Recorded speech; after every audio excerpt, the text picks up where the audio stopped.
So today I'll be talking about some autopilot behaviors that might be very detrimental to achieving your goal. I'm going to break it down to something a little more familiar with all of us. I remember when I was learning how to drive, I would hold on to the steering as if my life depended on it. And I was so conscious of my environment. I was conscious of the cars beside me, in front of me, behind me, and all the signs and all that. And that was at the beginning. But right now, sometimes I don't even think I am even aware of when I'm even driving. I just drive and I'm in deep thought, or sometimes I even pass where I'm going to, or I just automatically get to where I'm going to. And when I get there, I'll be like, oh, we've arrived. That is how familiar I've become with my subconscious mind and all that. To relate that to what I'm trying to say is some of us have put our life on autopilot, and doing that has a lot of implication. Let me also give you the story of how I gained 18 pounds. I used to be a 140 pounds lady. So I was as skinny. I was so slim, and I've never ever gained weight until a year ago. So a year ago, because of my routine, my previous years from that year was different. I started sitting more due to the pandemic. I started sitting more in the house. I wasn't going out. I was always in front of my system eating. And anytime I'm in front of my system, I tend to pick up snacks to just snack on while I'm walking and all that. Gradually, that thing became my default, as in it was just a default for me. When I'm walking, I'm either snacking on something, and I didn't know that I was building up 18 pounds until I started noticing that my tops were no longer my size. Everything was just odd until finally a friend of mine that has known me for many years and knew that I'd never changed in terms of my size was like, "Baby, you're not fat." I was like, "No, I am not fat." I didn't even realize that I'd done such damages to myself over time. That is the autopilot behavior that I'm talking about. So it might be in relation to so many things. It might not be driving. It might not be your morning routine, just like what I said. It might not even be your commuting, because if you've been familiar to maybe you're driving through from your house to your office, you might not necessarily pay attention to details of things around you because it's just something you are used to regularly. But today I'll be discussing intensively of the dangers of putting your life on autopilot and it preventing you from achieving your personal and your business goals. There are some effects that can bring to you. So today I'll be breaking down and giving you examples on what are some autopilot behaviors we've carried on over the years. So when we make decisions based on our autopilot default behaviors, it can lead to setbacks in achieving our goal. So autopilot behaviors, that is putting your life on a default mode, can hinder you from achieving your personal or your business goals. How is that possible? Let's relate it to what I said about adding my weight. So my autopilot behavior was sit in my office, snack on anything snackable, and continue my job. And my goal was I want to remain at my 140 pounds consciously. Because of my autopilot behavior, there was no way I was going to remain at 140 pounds.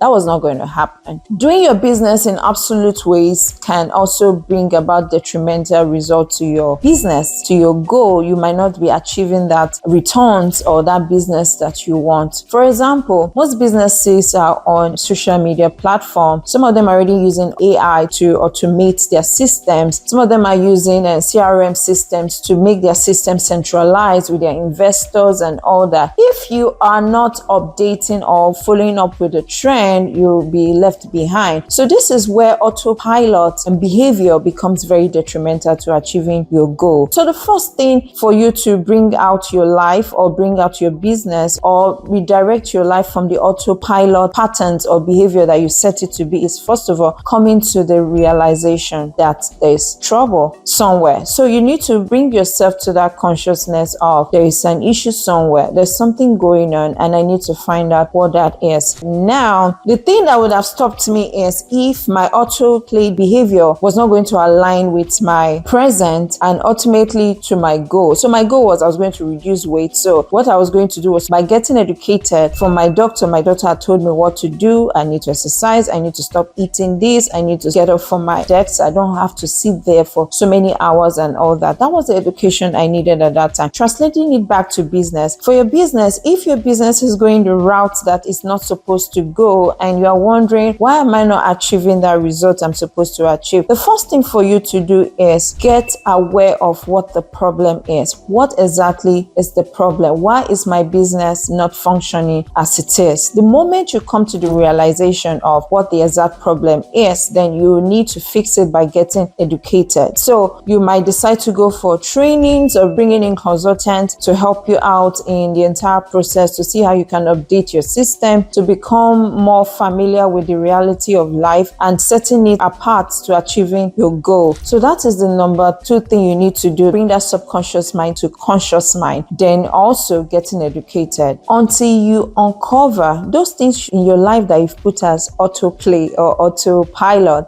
Until you uncover them, bring them in front of you. Be conscious of them. If you don't do that, your life will continually go that route of default, and obviously you will not achieve your goal. So the third way for you to bring your subconscious to become conscious is by mindful practices, that is meditation. So this will help you when your subconscious mind is derailing or becoming default. Because you are mindful of it, it will bring about that realization that you need to be conscious of this, and it will help you align it with your goal. So mindful meditation or practices, that is a time when you reflect and start thinking of what your current situation is and how it's affecting you from achieving your goal. And when you keep doing that, you'll consciously be aware of when things are going wrong or when you need to make those corrections. So mindful practices or meditation is a way for you to ensure that you are not putting your life in an autopilot. Another way for you to bring your subconscious to your conscious is by setting clear goals. So if your goal is clear and you find yourself not achieving or hitting those notes or those goals, when your goal is clear, you'll be able to detect that there's something off. So that really happens to me. So right now, I decided that I was going to start exercising every day, 5 times a week. That's my goal, so that I can lose some pounds. And the goal is I want to lose 15 pounds from the 18 pounds I gained. So that's the goal. So when I find myself not exercising maybe twice a week, I know that yes, there's a problem. Then I go check my weight. I found out that either I've remained where I am or I've added little pounds to it. The goal I set was a 15-pound goal. And anytime I'm not close to achieving it, or I did not move one step forward in achieving it, I know that there's something I've either unconsciously going back to my default mode. So setting clear goals will just help you notice when there's something off in the entire process. So many of us started this year with New Year resolutions. We wrote down so many things. We want to do this, we want to do that, and all that. But 2 weeks after, some of us have dropped off. Or we don't even remember that we even set some goals at the beginning of the year and all that. So in saying that, we need to just be committed to those goals. If I was not committed, I wouldn't have lost about 14 pounds. So I'm just 1 pound away from my target goal.